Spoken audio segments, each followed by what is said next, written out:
Before we get into today's video, I want you to share your stories in the comments on suicide, or if you know someone who has gone through it. You never know who you could be helping. The city was quiet that night, but Tyler was drowning in noise inside his mind. His thoughts raced sharp and relentless.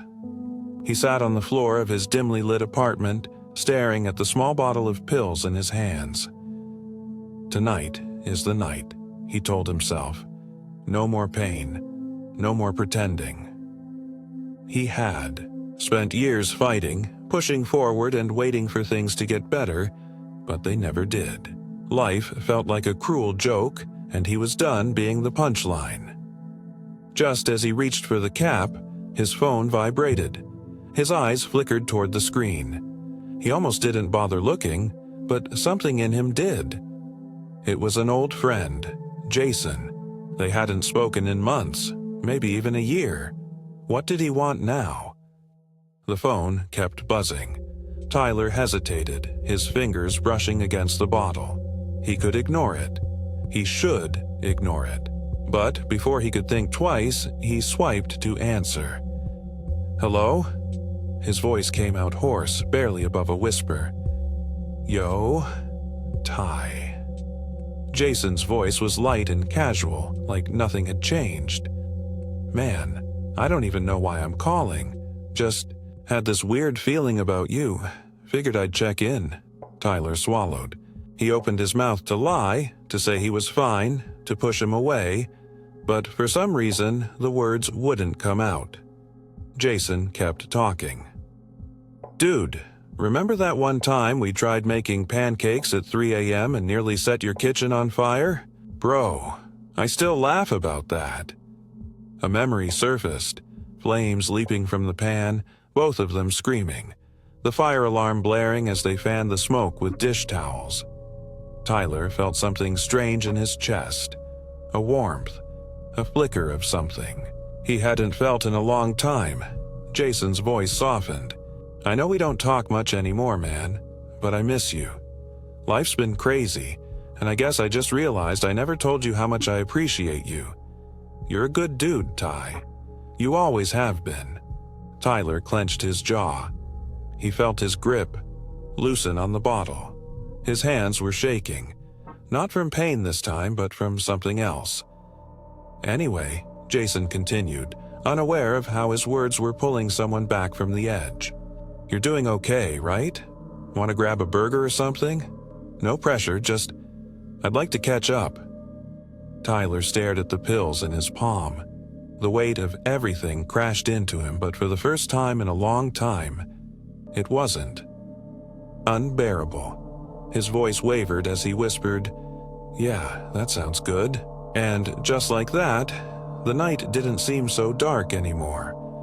Suicide has occupied the minds of philosophers, psychologists, sociologists, and everyday individuals for centuries. At its core, it's an extreme puzzle of human existence, a personal decision marked by despair and a broader social phenomenon woven into the fabric of communities. When we speak of suicide, we enter a delicate realm of pain, contemplation, and often silence. Yet, it remains critically important to open space for dialogue about this topic.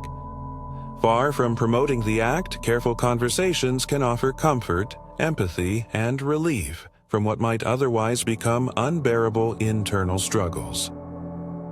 The topic carries weight because it touches on the essence of being human. It challenges us to question the nature of suffering, the thresholds of endurance, and the meaning we attach to our experiences. Some come to the verge of ending their lives due to acute trauma, while others deal with chronic mental health issues such as enduring depression or other forms of mental illness. Beyond these individual factors, a host of societal and philosophical influences can compound or alleviate such despair. By considering both personal and communal dimensions, we may uncover paths toward healing, hope, and life-affirming meaning. Philosophically, suicide has been framed in manifold ways. We might think of Albert Camus, whose renowned work, often translated into English as The Myth of Sisyphus, wrote at length about the problem of suicide as the central question of philosophy. Camus argued that confronting the absurd, the conflict between human beings' search for meaning and the apparent indifference of the universe, leads to a crossroads. One path can slip into despair and self-annihilation, while another can flourish into personal revolt and the embrace of life, despite its absurdities. When we read Camus, we are beckoned to face the rawness of existence and to assert that life is worth living, if only to continue searching for purpose or constructing meaning ourselves. Yet, Camus' existential approach is but a fragment of a grand tapestry. Through history, before Camus, the French sociologist Émile Durkheim examined suicide as a social phenomenon in his book, commonly translated as Suicide. His work offered an ambitious exploration of how individuals' relationships to society, through integration and regulation, intersect with suicidal behavior. Durkheim's concept of anomic suicide described those whose lives were cast into turmoil by rapid social change, where norms and expectations dissolved, leaving people feeling unmotivated. Egoistic suicide, by contrast, reflected insufficient social bonds or unfulfilled belonging. Altruistic suicide described acts carried out for a perceived greater cause or community. This work, while sociological, helps us see that suicide is never solely an individual act removed from social context. Instead, it emerges from the nexus of personal crisis, cultural norms, family connections, economic forces, and other networks of life. From another vantage point, modern psychology and psychiatry, represented in works like K. Redfield Jamison's Night Falls Fast and William Styron's Darkness Visible, continue to build on these foundations. Jamison's perspective combines clinical expertise with her own lived experience of bipolar disorder. Her exploration of suicide becomes a complex phenomenon rooted in mood disorders, trauma, medical imbalances, and relational stresses. Styron's memoir likewise presents a window into the lived interiority of depression, illustrating how entire life achievements or perceived blessings can seem to vanish under the weight of despair. The lesson gleaned from these accounts is the profound need for understanding and empathy rather than judgment. We stand then in front of a multifaceted subject, part medical, part social, part philosophical, and part deeply personal. How then does suicide come to mind? The triggers often include feelings of hopelessness, acute stresses like job loss or relationship breakdowns, and mental health struggles. Some individuals feel overwhelmed, unable to envision a future free from persistent torment.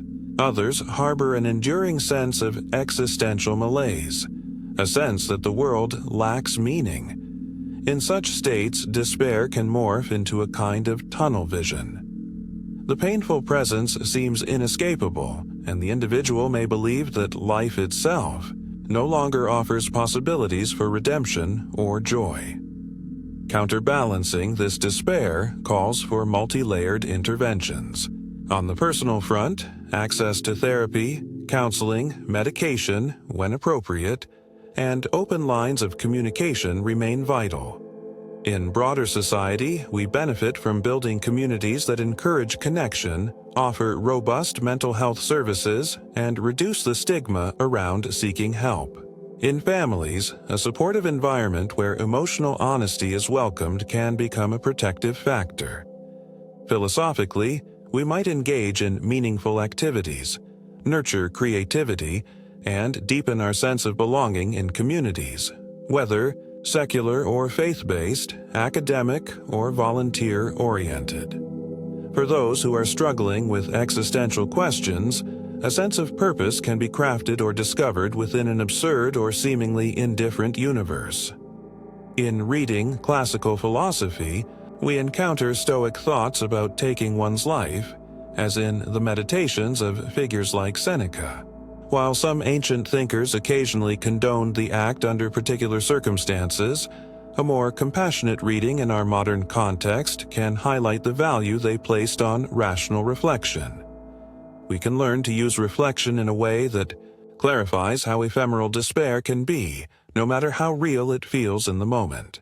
We can also glean that there is a certain nobility in enduring suffering when, through endurance, we grow in empathy, discover resilience, and perhaps touch upon deeper layers of the human spirit. Another crucial domain is spiritual or religious belief. Although not universal, many faith traditions consider life sacred, discouraging suicide while simultaneously calling for communal support and divine mercy for those who find solace in religion. Prayer and spiritual guidance can be invaluable, even for those who are not religious. Certain spiritual frameworks, whether based on mindfulness or reverence for nature, can foster hope and grounding in the face of turmoil. No single explanation can encapsulate the reasons people come to suicidal ideation, nor can a single remedy address every case. However, by acknowledging the various influences, biological, psychological, social, and existential, we can gather a more holistic approach. Let us keep in mind the crucial importance of empathy. Understanding someone's pain and letting them know they are heard can be the first step away from the precipice. Contrary to misconceptions, asking someone directly about suicidal thoughts does not encourage them to hurt themselves. Rather, it opens a bridge of connection. As this exploration continues, it may be helpful to remember that the journey toward suicidal thoughts often unfolds step by step. Life might feel relatively manageable at one stage, then unravel swiftly when multiple stresses converge. Those who experience suicidal ideation can sometimes be blindsided by the intensity of the urge, catching them and their loved ones off guard. This unpredictability underscores the value of both preventive measures and swift intervention during a crisis. A sensitive, informed approach can save lives. Within the next parts of this essay, we will delve deeper into how these ideations and impulses form, referencing influential studies and personal testimonies. We will explore methods of treatment, from established clinical therapies to broader community strategies and philosophical frameworks that nurture hope.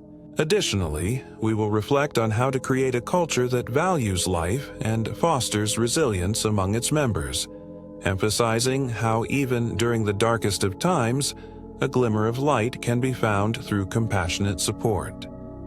Though the topic is gravely serious, let this text serve not as an echo of despair, but as a beacon of possibility. Let it stand as an invitation to anyone enduring hopelessness to pause and consider the vast tapestry of human experience that remains for them, the inherent dignity of their life, and the warmth offered by those who wish to help. In this spirit, the discussion will carry on, seeking understanding, promoting healing, and affirming that life's beauty need not be extinguished by suffering. To truly understand how suicide comes to the mind, we need to look inward at the interplay of thoughts, emotions, and experiences that gather like dark clouds. The process might begin subtly with small seeds of self-doubt, disillusionment, or personal failure. Over time, these seeds can flourish into a growing sense that something is off, that perhaps the person does not quite fit into the world's mold. Another dimension might be trauma.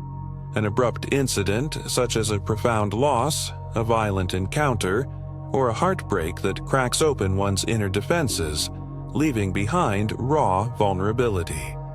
Depression, in a medical sense, often accompanies these moments. The mind in a depressed state struggles to see beyond its walls, like being trapped in a labyrinth without signs directing toward an exit. Feelings of worthlessness, guilt, or an all-consuming sorrow take up residence, refusing to leave. Within these mental landscapes, suicide can appear as a deceptive promise of relief, a false solution that ends psychic pain. Though suicidal thoughts can occur in other contexts beyond depression, such as anxiety disorders, psychosis, or the aftermath of catastrophic life stresses, clinical depression remains a common contributor. From a philosophical angle, the longing to end life can also arise from existential despair, a deep questioning of whether life has meaning. Figures like Camus remind us that the awareness of mortality and the seeming indifference of the cosmos can press us toward a moment of crisis. The existential question arises: if all is destined to fade, if the world is so vast and uncertain, why continue? It is in this tension that some find meaning by leaping into creativity, love, or altruistic action. While others might momentarily lose sight of hope, human beings are social creatures at heart. Our emotional well-being is intricately bound to our relationships, communities, and a sense of belonging. Durkheim's insights remain relevant. When individuals feel disconnected or cast out by their social group, they are at higher risk. Loneliness, a force so quietly pernicious, can be a breeding ground for suicidal ideation. In modern times, rapid technological changes and shifting social norms can isolate people further, even amid online networks. Therapeutically, numerous strategies have been developed to disrupt these suicidal thought patterns. Cognitive behavioral therapy, dialectical behavior therapy, and other structured approaches seek to identify harmful beliefs and emotional triggers and then replace them with healthier coping mechanisms. A person might learn to challenge self-defeating thoughts by examining the evidence for and against them, or practice mindfulness to anchor themselves in the present moment. Slowly, the distorted lens through which despair is amplified can be corrected. Medication prescribed by professionals may also be part of the journey, especially if conditions such as clinical depression or bipolar disorder are diagnosed. Though not a cure in isolation, medication can soften the intensity of mood swings and intrusive thoughts, providing a more stable foundation for therapy and personal growth. Yet, the topic of medication also opens the door to broader questions. Are we simply treating symptoms, or are we truly addressing the root causes of despair?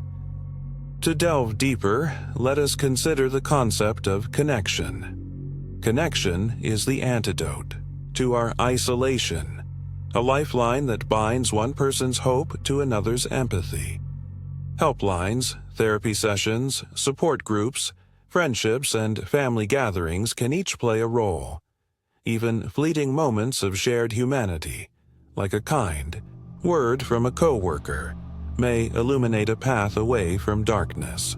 This interdependence underscores that our mental states do not exist in a vacuum. As individuals, we shape each other's emotional landscapes by showing compassion, offering understanding, or simply acknowledging the pain someone carries.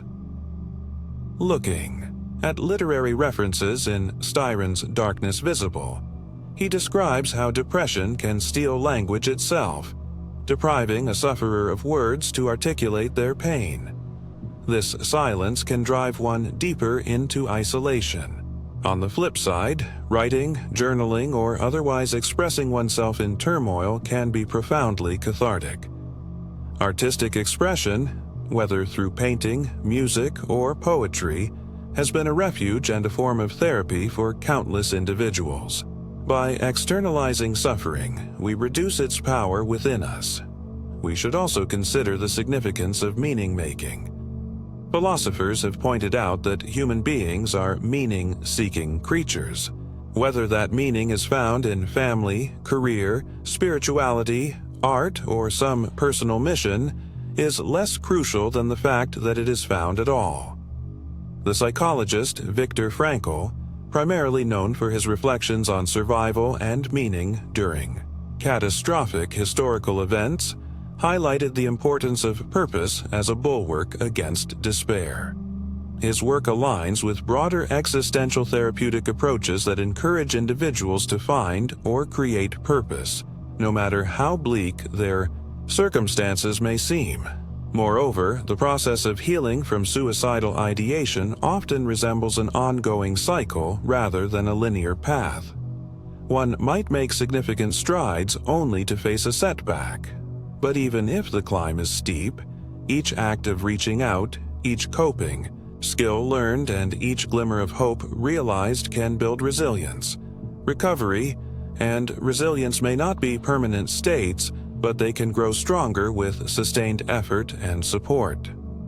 A question that arises within this terrain is how we should address the guilt or shame some individuals experience when suicidal thoughts arise. In many cultures, contemplating self-harm is stigmatized, leaving the sufferer feeling even more isolated. Instead of creating a safe space for discourse, society often silences them. Here, we see the dire need for open conversations and the need to dismantle the taboo around suicidal ideation by bringing it into the light. We chip away at the insidious notion that these thoughts must remain a secret. For friends and family of those who struggle, one guiding principle is to practice active, non-judgmental listening. This means withholding knee-jerk reactions that might minimize the sufferer's pain. Simple reassurance or empty platitudes can feel dismissive. Instead, empathizing with their emotions, validating their distress, and gently encouraging professional help can be more powerful than trying to fix the situation outright. Love, in this sense, is both supportive and humble, acknowledging that professional assistance is often needed alongside personal care. In many societies, helplines have been established where trained volunteers or mental health professionals are available for those in crisis. Despite not always being a full solution, these services can serve as a literal lifeline. Each phone call stands as a reminder that no matter how dire one's perspective may be, there is at least one space where someone will listen. If a person you know expresses suicidal thoughts, guiding them toward these resources can be a vital measure. On a larger scale, building supportive communities is paramount. This involves fostering environments where people are educated about mental health from an early age, where therapy is accessible, and where life's transitions, such as adolescence, leaving home, losing a loved one, or retiring, are met with structured social and emotional support. Such comprehensive approaches might be found in certain cultures that strongly emphasize communal ties and reciprocal care. Yet, let us remember that every life story is unique, and each individual's pain is singular.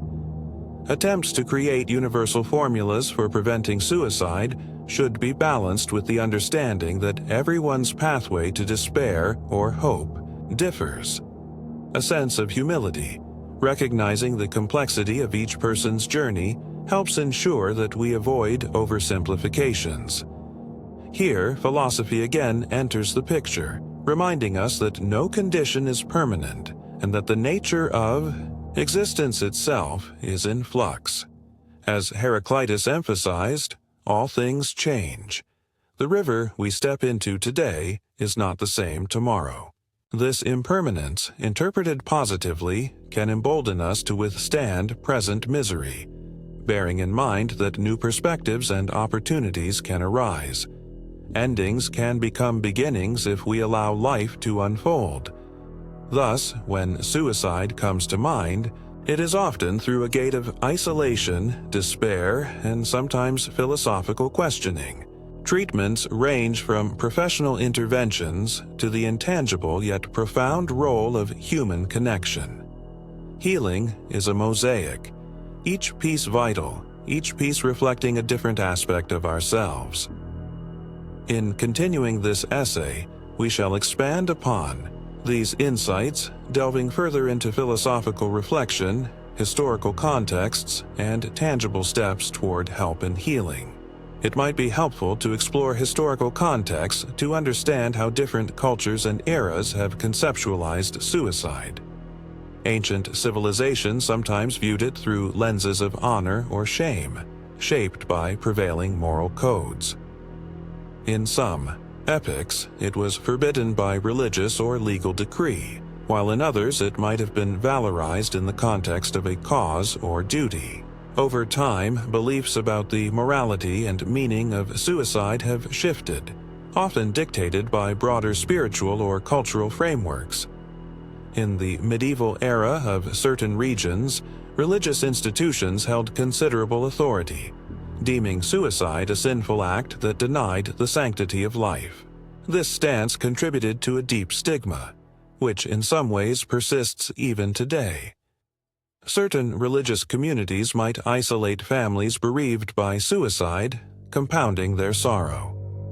Yet many modern faith communities have moved toward compassion, embracing grieving families and recognizing mental illness as a significant factor. Moving into the modern period, the scientific revolution and the rise of psychology ushered in a more clinical perspective. Suicide became something to be studied, and patterns and statistics, though we avoid explicit numerals here, were compiled to better grasp its scope. Durkheim's pioneering work showcased a systematic approach, analyzing social variables that correlate with suicide risk. Later, psychiatrists and psychologists, including Sigmund Freud in his explorations of self-destructive impulses, began forging a medical model for understanding why some individuals turn their despair inward. This historical arc matters because it reminds us that our understanding of suicide is continually evolving. We see shifts from moral condemnation toward empathetic support. We see the growth of mental health professions dedicated to suicide prevention. We also witness cultural variability. In some societies, communal structures remain strong, offering shared burdens and mutual care. In others, rampant individualism can intensify isolation and stress. By examining these contrasts, we glean lessons on how to design more supportive communities in the present. On an individual level, shame and guilt play significant roles in the evolution of suicidal thoughts.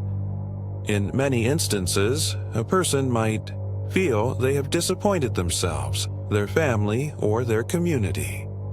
In the wake of such emotions, if they perceive no avenue for forgiveness or redemption, self-annihilation can appear as the only perceived escape. Conversely, if a culture or community fosters understanding, second chances, and open dialogue, the individual may see a path to restoration and healing. Here, we must emphasize the crucial nature of language. Words possess immense power to wound or to heal.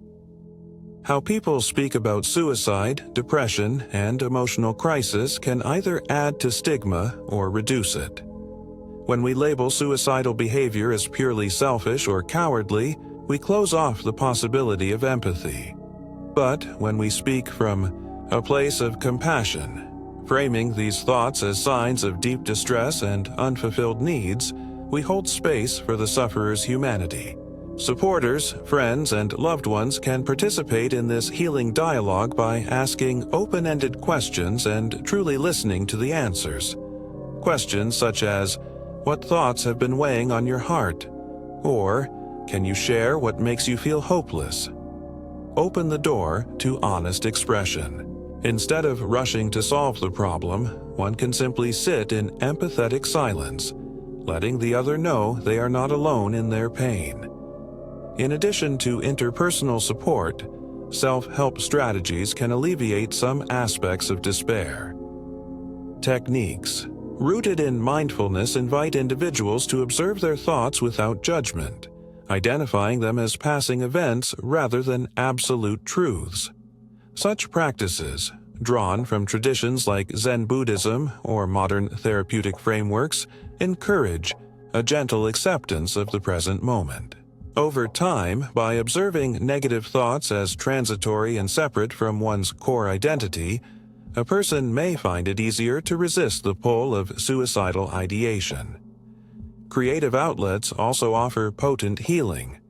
Music, painting, dance, or writing can function as a language for expressing what seems inexpressible by conventional speech. Engaging in creative pursuits can give structure to chaos, turning despair into something tangible and malleable. It can also reconnect an individual with their sense of autonomy, reminding them that they possess the power to shape their experiences in some small but meaningful way. In her book, Night Falls Fast, Kay Redfield Jamison underscores the swift and often unpredictable progression from suicidal thought to attempt by blending clinical expertise with personal narrative. She highlights the urgency of intervention. Swift recognition of warning signs, changes in behavior, talk of being a burden, drastic mood swings, or giving away prized possessions can be the difference between life and death. Loved ones, teachers, coaches, and mental health professionals should remain vigilant. This is not a matter of suspicion, but of genuine care. It is, however, important to remember that not all suicidal signals conform to a neat checklist. Some individuals appear calm or even cheerful once they have decided to end their lives, believing they have finally found a way out of their pain. This complexity underscores why open communication, ongoing support, and professional intervention remain key factors. Rather than relying solely on a list of warning signs, we can also look to group therapy or peer support for solace. When a person hears another share experiences that echo their sense of despair, a sense of validation occurs. The realization that one is not alone in facing such dark valleys can spark renewed resolve. Peer support groups create a shared language and empathy that can be transformative. Finally, in considering how suicide comes to mind, we must account for the role of existential wonder, those fundamental reflections on purpose, identity, and the nature of suffering. For individuals prone to deep introspection, this existential dimension can become overwhelming. Yet, existential philosophers also offer tools for coping.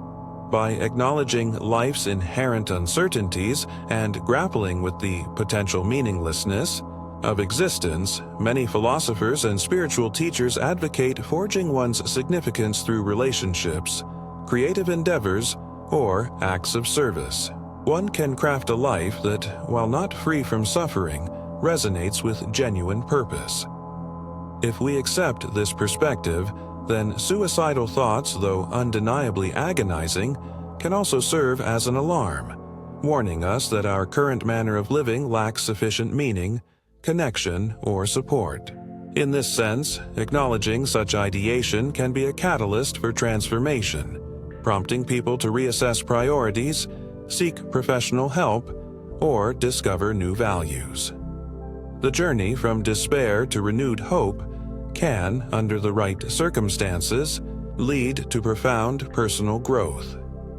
In continuing, we will delve even deeper into these philosophical and therapeutic dimensions, looking further into treatments and pathways to recovery. Let us recall that despair, while potent, need not be the final word. Human history brims with stories of individuals who found themselves on the brink only to later speak of hope and new beginnings. This potential for rebirth, forging new narratives, stands as a testament to the resilience woven into our collective humanity. Reflecting on the individual's internal landscape, we can consider how the philosophy of existentialism intersects with clinical psychology to address suicidal thoughts. When existentialists argue that existence precedes essence, they propose that people create meaning through choice and action rather than inheriting it from external sources. Such a viewpoint allows for a shift in perspective. Though the abyss of despair might seem wide, one can choose to step back from its edge by claiming responsibility for their life's direction. Yet, we must be careful not to trivialize the profound emotional burdens carried by those contemplating suicide. Telling someone simply to choose life can neglect the reality of mental illness, trauma, or systemic oppression. Rather, existential thought can be a framework that, combined with therapeutic modalities, invites the sufferer to reevaluate the narratives that surround their pain. If one talks about the seeming lack of meaning in life, reorienting to the possibility of creating that meaning can be transformative. Indeed, many people find that by engaging with spiritual or philosophical inquiry, volunteering, or dedicating themselves to a cause, they develop a renewed sense of purpose. However, these philosophical tools do not replace more practical interventions. Psychopharmacology, when administered responsibly, can stabilize biochemical imbalances, making it easier for an individual to then engage in deeper therapeutic work. Psychotherapy, in its myriad forms, offers a supportive environment to discuss past traumas, challenge cognitive distortions, and develop coping strategies. Over time, these interventions can lessen the intensity of suicidal urges, although they often require patience and consistent effort. Many suicidologists, those who specialize in understanding suicidal behavior, emphasize the power of tomorrow. The concept is that even when the current day is filled with agonizing thoughts, surviving to see the next sunrise can bring unexpected relief, new insights, or new opportunities for healing. This perspective can be echoed in crisis counseling, where individuals are encouraged to take life in increments, focusing on making it through the next hour and then the next day, thus breaking down an overwhelming future into manageable steps. Community-based prevention plays a complementary role to individual therapy. Educational initiatives teaching emotional intelligence and mental health awareness from an early age can reduce stigma. Support networks, both formal, like mental health nonprofits, and informal, like reading groups or sports clubs, can strengthen a sense of belonging. In settings where mental health support is underfunded or sparse, grassroots movements often step up to fill the gaps. We might also consider how economic and social structures influence suicidal ideation. Societies with extreme inequality or lack of social services often see heightened despair. Joblessness, overwhelming debt, or inability to meet basic needs can precipitate suicidal thoughts, as can systemic discrimination or ostracization. In these cases, personal interventions alone may not suffice. Broader social change is required to reduce the stresses that weigh so heavily on vulnerable populations. Durkheim's notion of anomie, where societal norms shift so dramatically that individuals feel unanchored, echoes today in communities impacted by rapid economic or technological change. If we wish to prevent suicide at scale, we must address these systemic issues. Turning back to the personal sphere, we must underscore that while despair can be contagious, so can hope. For those who have lived through suicidal ideation and found a path out, sharing their stories can be a potent source of inspiration and connection. This is not to suggest that any single person is responsible for saving another, but rather to highlight how stories of resilience offer a living testament to the possibility of surviving the darkest hours. Contemporary authors who have written about their struggles, such as the psychologist Marsha Linehan, who developed dialectical behavior therapy, illustrate how clinical insight can emerge from personal battles. Her therapy, which emphasizes regulating emotions, cultivating distress tolerance, and refining interpersonal effectiveness, has proven effective for individuals who experience chronic suicidal ideation. By blending mindfulness practices with cognitive and behavioral strategies, DBT provides a structured approach to recognizing and mitigating suicidal crises. Another dimension of healing can be found in nature. Ecotherapy, or the deliberate use of natural environments for mental health benefits, has gained traction. Walking among trees, tending to a garden, or simply observing the rhythms of the natural world can bring a sense of calm and perspective. The vastness of nature might remind individuals that life holds more than immediate worries and that they too are part of a grand tapestry. Such realizations can soften the tight grip of hopelessness.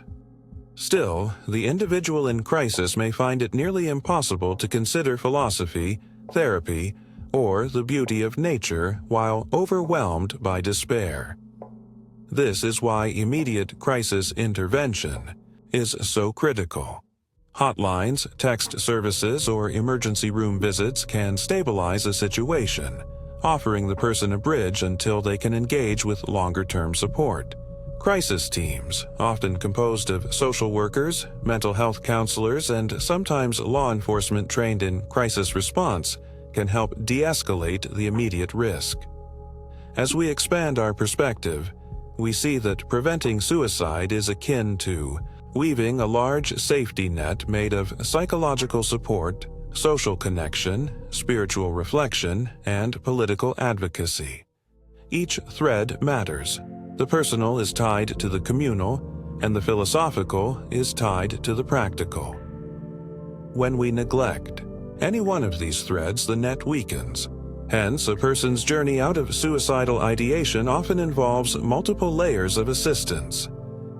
Despite these resources and strategies, heartbreakingly, many remain unaware of or without access to them. Socioeconomic barriers, cultural shame, or a simple lack of knowledge can keep them from seeking help. As a result, public awareness campaigns hold significant value. When people understand that suicidal thoughts are not a sign of weakness or moral failing, but rather a serious mental health concern, often requiring professional care, they are more likely to pursue treatment or reach out to someone in crisis. In continuing our exploration, we will delve into further philosophical musings, referencing additional works that reflect on suicide and outlining tangible ways individuals and communities can stand together against despair. Always, the aim is to offer knowledge, empathy, and the abiding belief that life holds value, even if obscured by darkness. In the realm of philosophy, one of the most direct treatments of suicide is found in the writings of Arthur Schopenhauer. He famously discussed the nature of human suffering and our perpetual striving for goals that, once achieved, leave us unsatisfied. Though his worldview appeared bleak, with a human condition steeped in dissatisfaction, he also admired compassion as the highest moral virtue.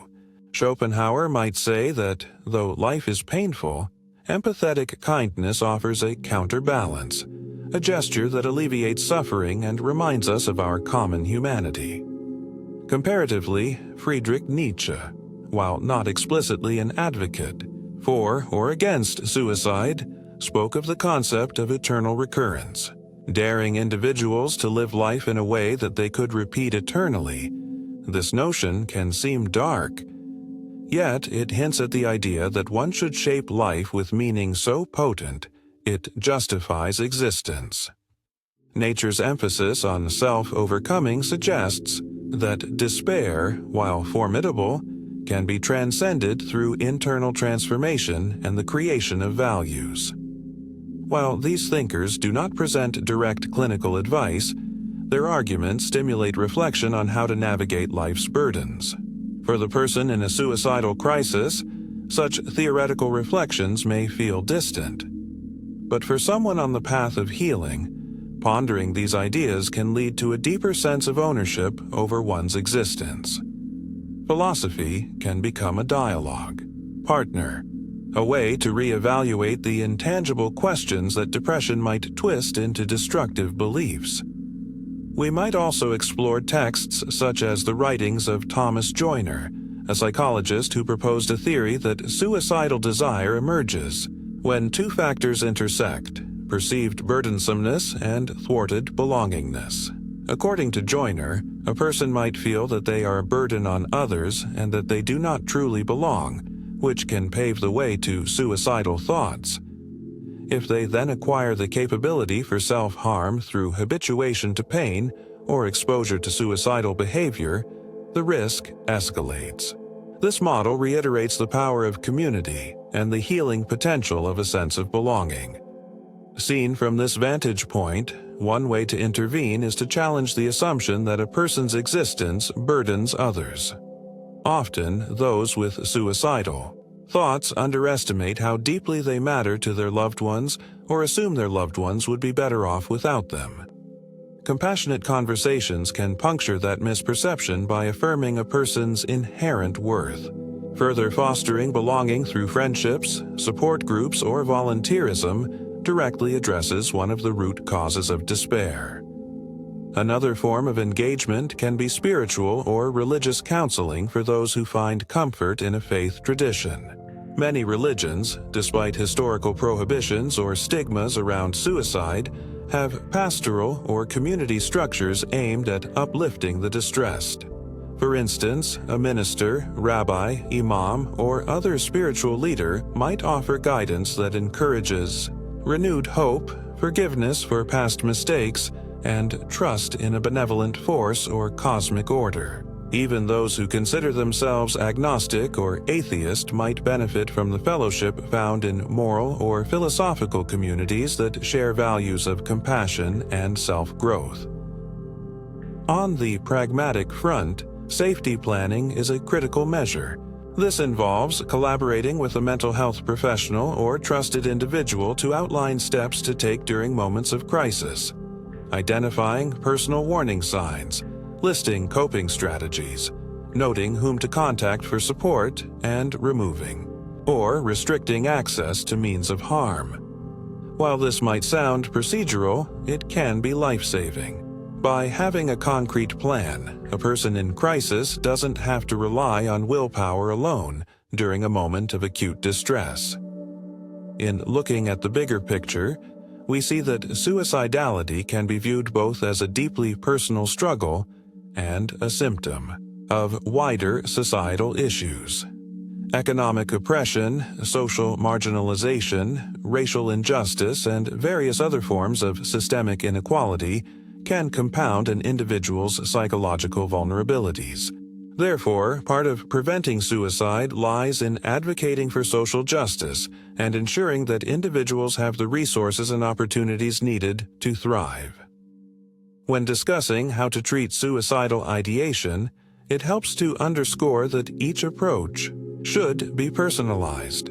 Some individuals respond well to talk therapy, others might lean more on medication, and still others might find solace in alternative therapeutic practices like animal-assisted therapy or expressive arts. The variety of pathways to healing reminds us that there is no single prescription for life's darkest moments. Instead, a combination of approaches guided by professional assessment and personal preference often yields the most robust results. It is also worth mentioning the role of physical health. Good nutrition, regular exercise, and sufficient sleep can substantially influence mood. While these aspects alone rarely cure severe suicidal ideation, neglecting them can worsen mental distress. Regular physical activity, such as walking or yoga, has been linked to reductions in depressive symptoms. Moreover, the discipline required to maintain these healthful habits can instill a sense of control and agency. Even as we delve into all these strategies, let us keep in mind the unpredictable nature of suicidality. Sometimes a crisis seems to come out of nowhere. The mind can shift rapidly. This is why a strong support network coupled with professional guidance is so important. Encouraging people to voice their struggles early before they escalate can head off more dire situations. Ultimately, the message should be that suicidal thoughts, though potentially dangerous, are treatable. There is hope. If we weave together all these threads, philosophical inquiry, clinical intervention, social belonging, creative expression, and spiritual support, we craft a tapestry of resilience. In that tapestry, Each thread symbolizes a different source of life-affirming energy. Moving forward, we will discuss more about the importance of open communication, delve deeper into literary reflections on suicide, and further explore how to create a societal fabric that nurtures rather than isolates. Part 6. Open communication stands at the forefront of suicide prevention. Since suicidal thoughts thrive in silence, encouraging honest dialogue can begin to counteract their hold. Yet, starting a conversation about self-harm can be daunting. Both the individual in crisis and the potential listener may fear saying the wrong thing. Some worry about intensifying a loved one's dark thoughts, while others feel afraid of judgment. Nonetheless, research and lived experience strongly suggest that talking about suicide does not plant the idea in someone's head. Rather, it offers relief and a pathway to support. For many, speaking openly about suicidal thoughts is a form of release. The tension of carrying hidden despair can be immense. When a trusting friend or professional says, "I hear you and I care," it can interrupt the spiral of hopelessness. In this way, empathy becomes a powerful antidote to isolation. This is why mental health professionals are trained to use empathetic communication strategies. Asking direct questions about a person's level of risk, plan, means, and time frame can inform how immediately and aggressively to intervene. Yet, empathy is not solely a clinical skill. Any community member can develop the capacity to listen without judgment. The key is approaching conversations with authenticity, acknowledging the person's pain, and avoiding knee-jerk responses like, "You shouldn't feel that way," or "Others have it worse." Such remarks, though often well-intended, can invalidate the person's experience. Instead, one might say, "It sounds like you're feeling overwhelmed and alone. That must be so painful. Would you like to talk about what's weighing on you?" Literature from authors like Sylvia Plath and Virginia Woolf can also shed light on the inner turmoil that can accompany depressive and suicidal thinking. Though reading such works is not a substitute for therapy, engaging with stories that articulate deep despair can help individuals feel less alone. Plath's work, for instance, provides stark imagery of the internal conflicts a person grappling with suicidal ideation might face. Woolf's writings often reflect a profound sensitivity to life's pressures and an undercurrent of existential questioning. While these authors tragically struggled with their mental health battles, their legacies also open windows into the human condition, prompting discussions that might save lives through shared understanding. Beyond literature, film, and other media can play a role. Though caution is advised regarding portrayals that romanticize or sensationalize suicide, responsible depictions illustrate the reality of pain, the possibility of recovery, and the grief left in the aftermath for loved ones. Media guidelines often advise avoiding graphic details and discouraging narratives that reduce complex mental health issues to simplistic story arcs. By contrast, thoughtful portrayals can contribute to destigmatization, encouraging viewers to empathize with characters who represent real-life struggles. Another source of insight comes from the community of individuals who identify as suicide attempt survivors, people who have made attempts and survived.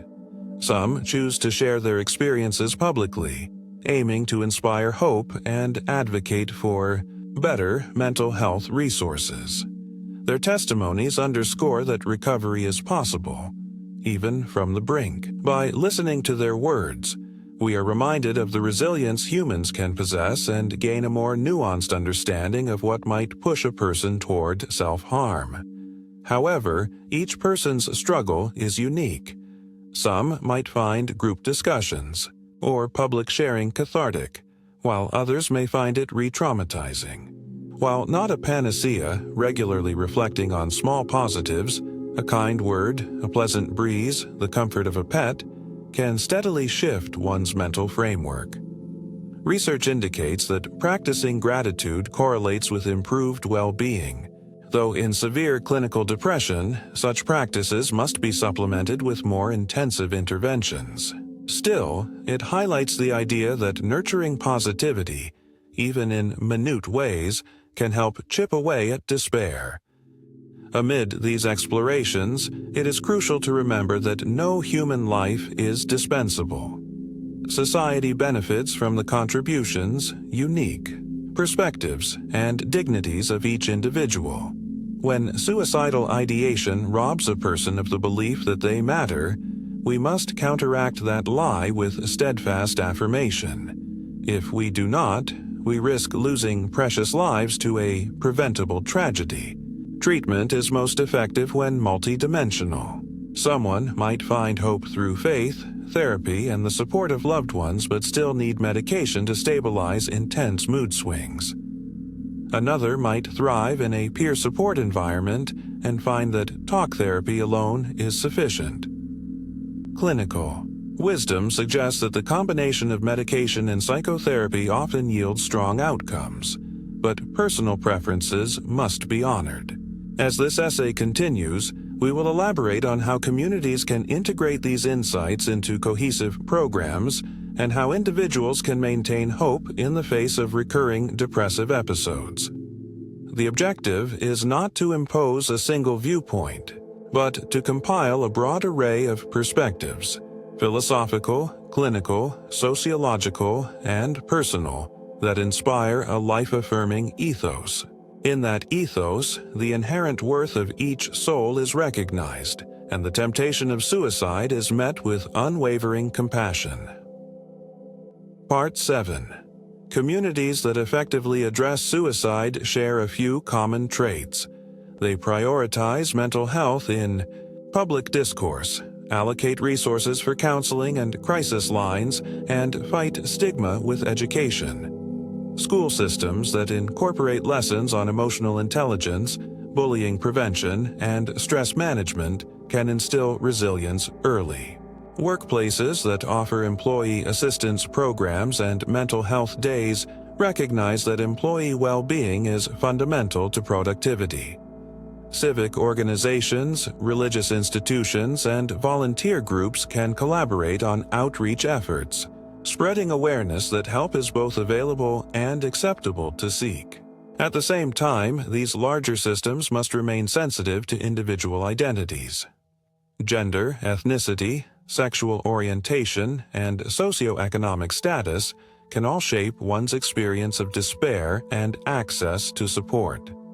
Certain communities, historically, marginalized or discriminated against, may face additional barriers or lack culturally competent care. When designing prevention initiatives, it is vital to listen to diverse voices and tailor efforts to address unique challenges. On a personal level, maintaining hope involves persistent self-care and engagement with life's joys. This is not to gloss over the seriousness of mental health struggles, but rather to affirm that small acts of self-compassion, like taking a warm bath, enjoying a favorite meal, or spending time with a supportive friend, can help anchor a person in the present. While despair might claim the mind entirely at times, nurturing glimpses of contentment can remind one that not all is lost. Developing a toolbox of coping strategies can be immensely helpful. This toolbox might include deep breathing exercises, grounding techniques, journaling, calling a trusted friend, seeking a therapist's guidance, or playing an instrument. When a person feels the tide of suicidal thoughts rising, they can turn to these pre-identified resources. Over time, these strategies can become an integral part of one's routine, fortifying resilience. Let us also acknowledge the loved ones who grapple with the aftermath of losing someone to suicide. Their pain is deep, often complicated by unanswerable questions. Did I miss something? Could I have done more? Why did they leave? Grief counseling and support groups for survivors of suicide loss can provide a space to process these emotions and move toward healing. By supporting the bereaved, communities also cultivate empathy for the complexities of mental health struggles. Returning to philosophical reflections, we can glean comfort from the recognition that human life is interwoven with suffering, yet capable of profound nobility. Figures like existential psychologist Irvin Yalom have noted that confronting mortality can bring a sense of urgency and appreciation for the preciousness of each moment. Though talk of mortality can be frightening, it also propels us to consider what truly matters in life. If someone in despair can glimpse the potential for growth and meaning, they may find the strength to keep living, if only to see what tomorrow might bring. There are instances where clinical or emergency interventions become necessary. Hospitalization or inpatient care might be required if a person is at imminent risk. While such measures can feel drastic, they can protect an individual from acting on impulses that might later be regretted. The goal is always to ensure safety and provide a stable environment for further treatment. Over centuries, suicide has gone from being shrouded in moral condemnation to being recognized as a complex mental health issue. Through sociological studies, psychological research, philosophical debates, and personal narratives, we have arrived at a more compassionate, albeit still incomplete, understanding of the forces that drive someone to consider ending their life. The burden now rests on us, societies, families, and individuals, to uphold this awareness in concrete, life-saving ways. In continuing, we will summarize key points, offer additional reflections on the philosophical dimension, and reiterate the importance of seeking help. Throughout, the primary purpose remains to foster a perspective that, in acknowledging the gravity of suicidal thoughts, affirms that hope and healing are possible. Across the breadth of these reflections, we have traversed the psychological, social, and philosophical landscapes of suicide. We have considered how thoughts of self-annihilation can sprout from depression, trauma, existential dread, social isolation, and myriad other factors.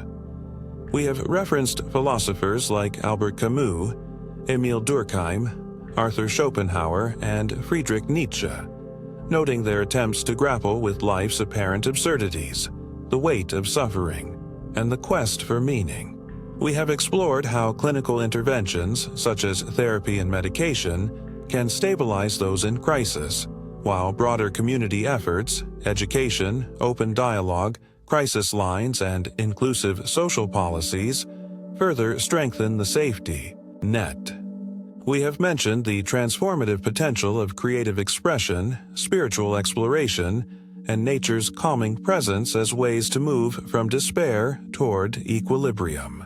The collective message in these varied approaches is that suicidal ideation, though formidable, need not be a terminal sentence. There are pathways to healing, and these pathways are forged more robustly when traversed in connection with others. Throughout history, many great minds have wrestled with the question of whether life is worth living. Camus concluded that to continue living, to struggle onward, is itself a heroic stance, a defiance of cosmic indifference. Modern mental health practitioners echo a similar message, albeit in more clinical terms. Suicidal thoughts can and do pass, and help is available. The very act of seeking assistance reflects a spark of hope, a recognition that life can be better. The importance of immediate intervention in times of crisis cannot be overstated. If you or someone you know experiences suicidal thoughts, reaching out to a mental health professional, a trusted friend, or a crisis hotline can be the difference between life and death. Even if speaking up feels daunting, the weight of silence is far heavier. Professionals are trained to handle these emergencies with compassion, and friends or family members often wish to help more than one might expect. Looking to the future, We can hope for societies in which mental health care is not a privilege but a well-supported aspect of overall well-being. In such societies, the stigma surrounding mental illness and suicidal ideation would yield to understanding and empathy, allowing people to step forward long before they reach a state of crisis. Finally, we circle back to a human truth. Each life holds a unique tapestry of experiences, relationships, and potential. At times, the threads of despair appear to overshadow the rest of the design, but with help, those threads can be rewoven into a story of resilience and transformation. The decision to keep living affirms the possibility of love, growth, and moments not yet imagined.